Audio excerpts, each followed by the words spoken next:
नमस्ते बच्चों। हम लोग अभी एक लाइन से एसपी पहले पूरा कर लेते हैं, फिर हम इको का देखते हैं। इको का चैप्टर नंबर 3 जो है आपका, वो पार्टीशन वैल्यू का है। मैथ में आपका फर्स्ट टॉपिक वो वही है, इसलिए शायद मैं उसे स्किप करूंगा। सेम टू सेम टॉपिक है। और जिन बच्चों का नहीं हुआ है मैथ में, सिर्फ इको है, ओसी लिया हुआ है, मैथ नहीं हुआ है, उन्हें मैं क्लास शुरू होने के बाद कर दूंगा। इस टॉपिक के बाद मैं इको का 4th टॉपिक लेने वाला हूँ। ठीक है। हम तो अब सब फॉर्मेशन ऑफ कंपनी ही देख रहे हैं, आप लोगों को पता है। सबसे फर्स्ट टॉपिक में हमने सेक्रेटरी क्या होता है वो देखा, बिजनेस फॉर्म्स और joint stock company second chapter में देखा। ज्वाइंट स्टॉक कंपनी के फॉर्मेशन की पूरी प्रोसेस, प्रमोशन, इनकॉर्पोरेशन और कमेंसमेंट ऑफ बिजनेस, ये तीनों स्टेप्स पूरी डिटेल में हमने चैप्टर नंबर 3 में देखा। डीन नंबर, सीआईएन नंबर, ये इसके बारे में हमने जानकारी ली। डिजिटल सिग्नेचर से लेके तो डिक्लेरेशन वगैरह तक की सब प्रोसेस, लगने वाले डॉक्यूमेंट्स, लगने वाले डिक्लेरेशन, कंसेंट फॉर्म, ये सब जानकारी हमने हमारे चैप्टर नंबर 3 में देखी। अब बच्चों, इसके मैंने बार बार बताते आए हो कि 3 मेन डॉक्यूमेंट है, जिसमें 2 तो बहुत ज्यादा जरूरी है। एक मेमोरेंडम ऑफ एसोसिएशन और एक article of association. Memorandum of association ये हमारे कंपनी का घटना पत्रक रहता है, हमारे कंपनी का आईना होता है। हमारी कंपनी के ऑब्जेक्ट क्या है, पर्पस क्या है, हमारी कंपनी का काम करने का तरीका क्या रहेगा, क्या चीजें करने वाले, क्या नहीं करने वाले हैं, कंपनी का नाम, डायरेक्टर, उनकी डिटेल, ये सब हमारे मेमोरेंडम में होता है। और इंटरनल हमारे मैनेजमेंट के लिए हम लोग आर्टिकल का यूज करते हैं।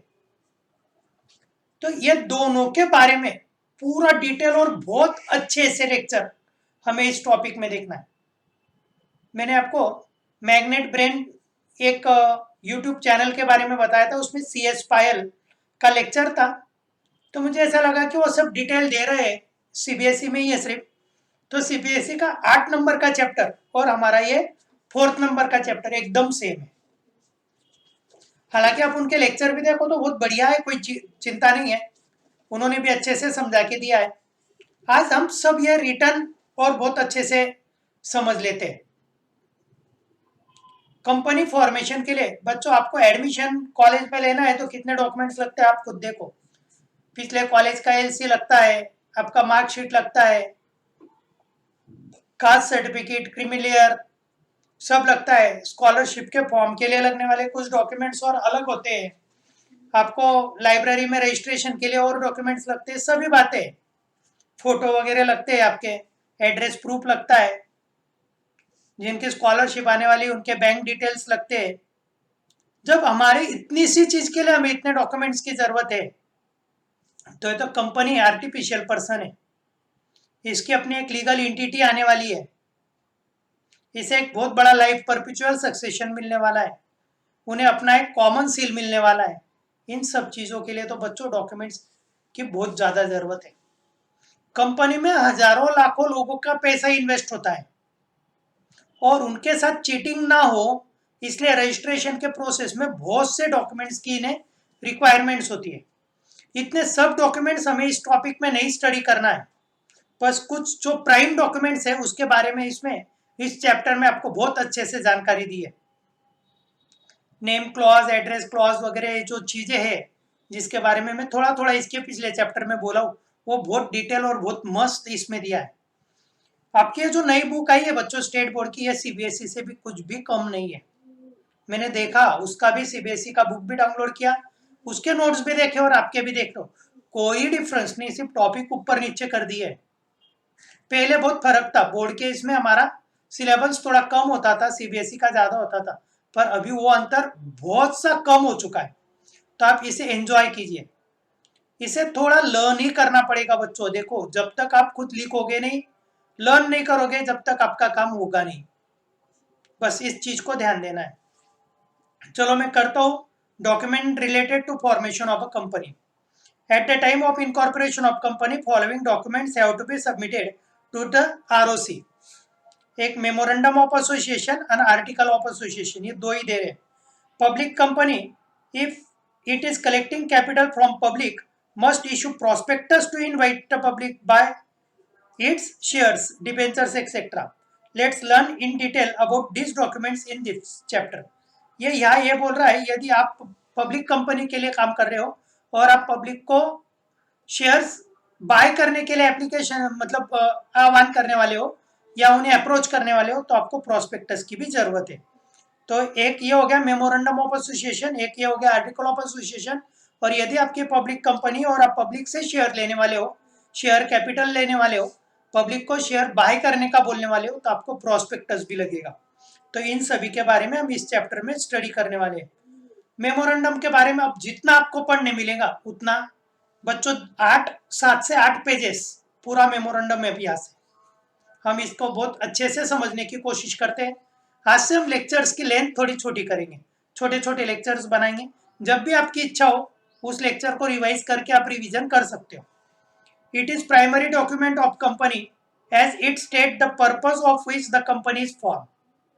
कंपनी किस उद्देश्य से फॉर्म हुई है यह बताने वाला ये सबसे मेन और प्राइमरी डॉक्यूमेंट है. It describes the range of activity of company can undertake. Company कौन कौन से एक्टिविटी ले सकती है, उनकी एक्टिविटी लेने की रेंज क्या रहेगी, उसका डिटेल मेमोरेंडम में रहने वाला है. मतलब उनका पर्पस और उनका स्केल स्कोप जो भी बोल सकते हैं वो उसके बारे में हमें इसमें जानकारी मिलेगी.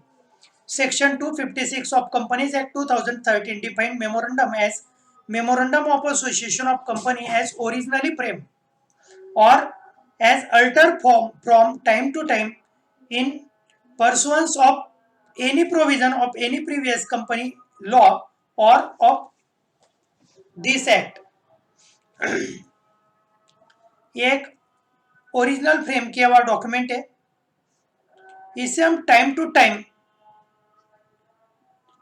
अलग अलग प्रोविजंस के अंदर एक्ट में जैसे चेंज हुए वैसे चेंज कर सकते हैं.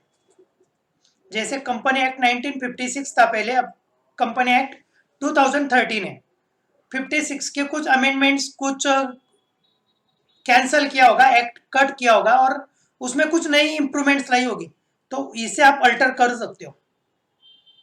The above definition refers memorandum of association as a legal document that must be prepared by every company as per the provision of companies act 2013.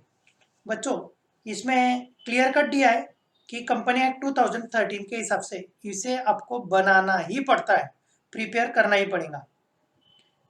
The memorandum of association of company is it's chartered and defines the limitations of the power of the company. Limitations and है ये.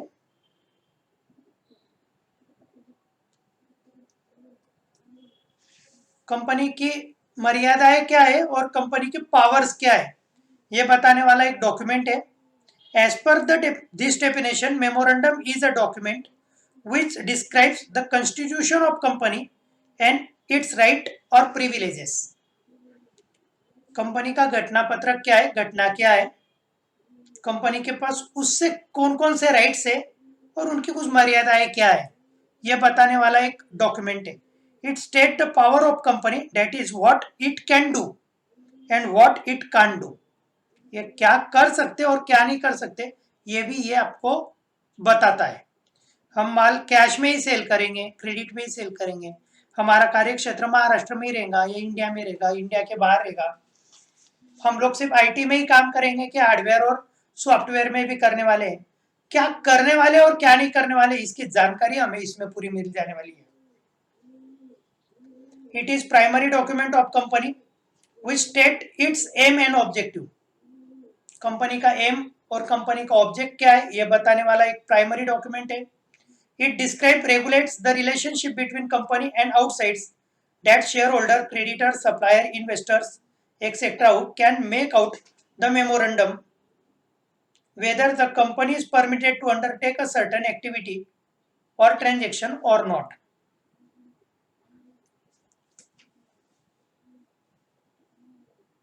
बच्चों company से related share holder होते हैं, supplier होते हैं, debenture holder होते हैं, बैंकर्स होते हैं, लेबर होते हैं, मतलब एम्प्लॉयज होते हैं, इन सभी का कंपनी से रिलेशन आता है। तो यह लोग कंपनी से कोई भी डील करने के पहले आपका मेमोरेंडम देख सकते हैं। इस मेमोरेंडम से उन्हें यह पता चलेगा कि इस कंपनी से हम हमारी डील कर सकते हैं या नहीं कर सकते, उसमें हमारे राइट्स क्या रहेंगे और कंपनी की पॉलिसीज क्या है, इसकी पूरी जानकारी आपको मेमोरेंडम ऑफ एसोसिएशन एमओए में मिल जाती है।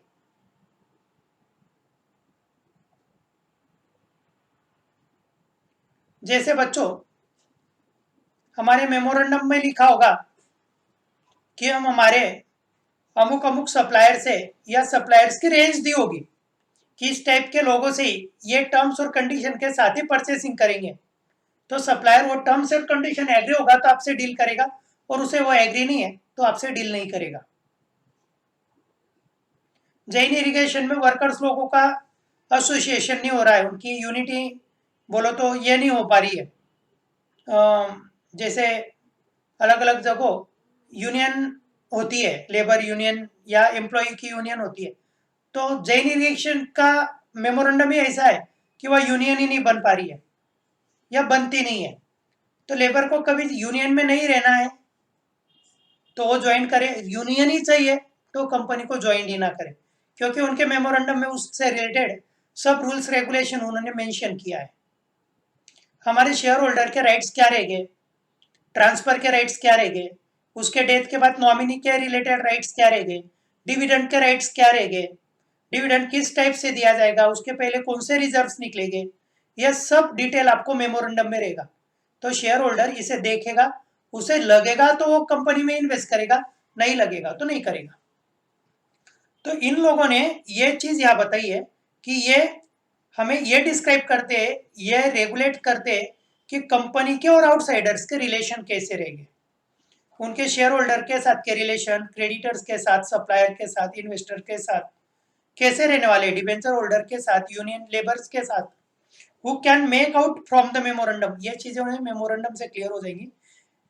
Weather a company is permitted to undertake a certain activity or not, कि कोई एक्टिविटी वो कर पाएंगे या नहीं कर पाएंगे, इसके बारे में आपको जानकारी मिल जाएगी। Every company need to prepare its memorandum of association at the time of incorporation and submit it along with application for incorporation to the ROC। ये हमने देखा है, ROC को एप्लीकेशन के साथ ये डॉक्यूमेंट्स देना जरूरी है, इसलिए ये डॉक्यूमेंट आपके प्रमोशन के स्टेप में ड्राफ्ट होता है, इनकॉर्पोरेशन स्टेप में फाइनल होता है और ROC को सबमिट होता है। ये हम लोगों ने देखा है, इसके बिना आपका रजिस्ट्रेशन इम्पॉसिबल है। बच्चों प्रमोटर को कितने लोगों की इस पे मिनिमम साइन चाहिए, पब्लिक कंपनी रही तो 7%, लिमिटेड प्राइवेट कंपनी रही तो 2% और ओपीसी रहा तो 1%।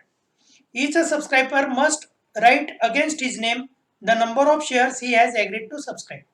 हर व्यक्ति को वो कितने शेयर्स लेने वाला है ये इसका भी वर्णन मेमोरेंडम में करना जरूरी है। As per the Company Act 2013, each subscriber must take at least one share। बच्चों एक तो कम से कम लेना पड़ेगा, एक से नीचे ले तो सब्सक्राइबर ही नहीं रहेगा, वो इन्वेस्टर ही नहीं रहेगा, वो शेयर होल्डर ही नहीं रहेगा, उसे मालिक का दर्जा ही नहीं मिलेगा, उसको साइन के राइट्स ही नहीं मिलेंगे। तो कम से कम एक व्यक्ति की एक शेयर तो भी उसने लेना चाहिए और मैक्सिमम को कोई लिमिट नहीं है। This will not required for company with a guarantee without share capital, और शेयर कैपिटल लिए बिना वो कंपनी की कोई भी गारंटी नहीं ले सकता। This will not be required for company with guarantee without share capital, share capital के बिना उसकी साइन या उसका मेमोरेंडम पे सिग्नेचर नहीं चलेगा। बच्चों ये बहुत बढ़िया पांचवा जो फीचर है ये मेन है, इस पे आज हमारा बहुत कुछ टॉपिक डिपेंड है। Name clause, address clause, object clause, liability clause, capital clause, association और सब्सक्रिप्शन क्लॉज, पूरा डीप देखना है।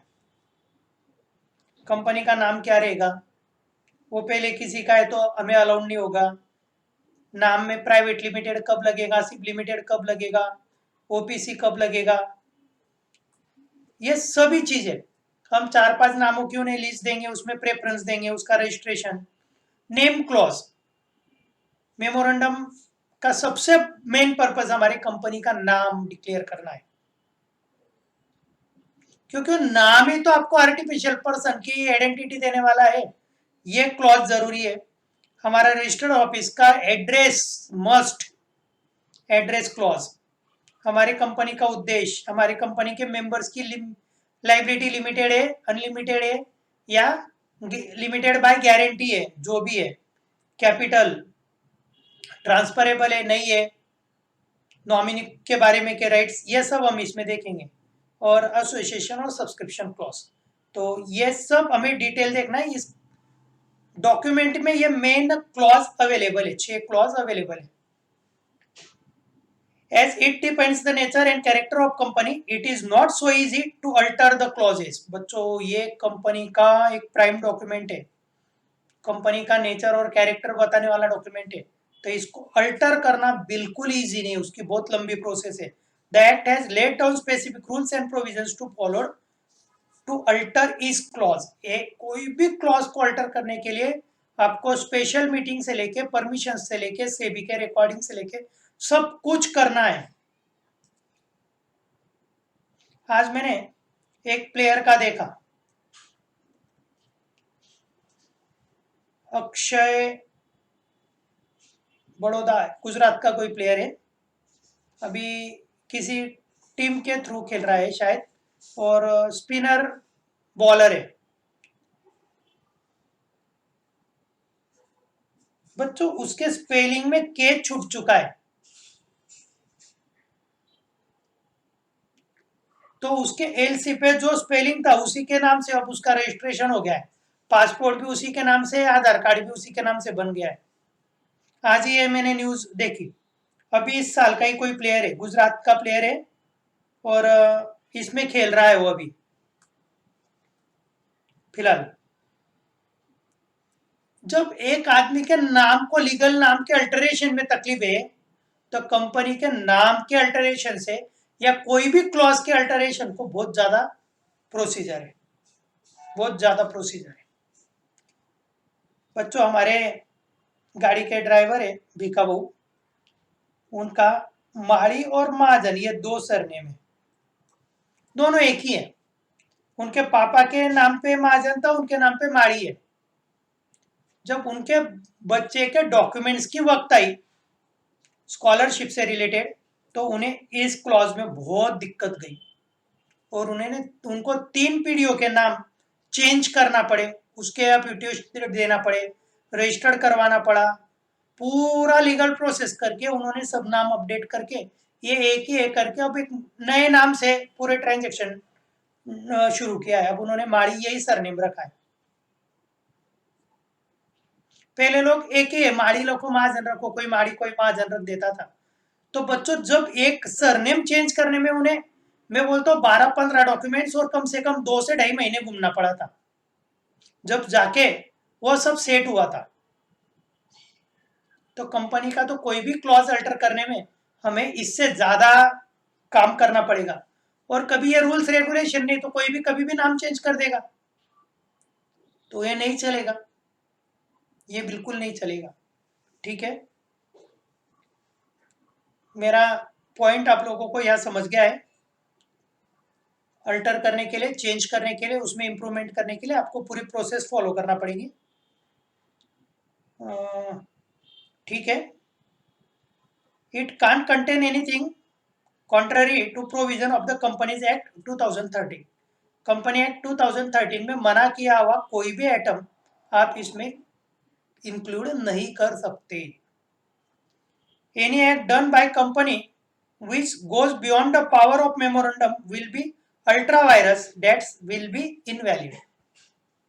कंपनी के मेमोरेंडम के अगेंस्ट कोई भी बात जारी है तो वो कंपनी के लिए इनवैलिड रहेगी, अल्ट्रा वायरस जैसा रहेगा। It is public document and anyone want to enter into a contract with the company is supposed to have knowledge about contents of company's memorandum of association। आपने मेरा memo पढ़ा नहीं, मेरे class का memorandum पढ़ा नहीं, और आपने मेरे से डील की, और हमारे बीच कोई कॉम्प्लिकेशन हो गए, तो मैं ये अज्यूम करूंगा और कोर्ट भी अज्यूम करेंगी कि आपने मेरा मेमोरेंडम पढ़ा है और वो आपको मंजूर था। आपने मेरा मेमोरेंडम पढ़ा है और वो आपको मंजूर था जब भी आपने मुझसे डील किया, ऐसा उसका मीनिंग निकलता है। ये पब्लिक डॉक्यूमेंट है, कोई भी हमारे साथ कॉन्ट्रैक्ट करता है तो उसे हमारे मेमोरेंडम का नॉलेज चाहिए। Company act 2013 has prescribed the format of form of table ABCD for preparing memorandum for different type of companies। अलग अलग कंपनी के मेमोरेंडम के टेबल्स दिए, जिसके बारे में मैं आपसे कल बात करता हूँ। आज मैं इतना ही रुकता हूँ। इस चीज को आप रिपीट करो, इस लेक्चर को रिपीट करो, नोट्स लिखो। नया कुछ भी नहीं, अभी तक मैंने इसमें अभी तक नया कुछ भी नहीं दिया, पीछे जो बोला था वही दिया। बस 6 क्लॉज आज हम नए से सीखे, जिसमें पूरा डिटेल इस टॉपिक में है आगे। Name clause, address clause, object clause, liability clause, capital clause और सब्सक्रिप्शन क्लॉज, और बाकी सब चीजें मैं इसके पहले भी आपको बता चुका हूँ। ओके, चलो मिलते हैं कल, बाय।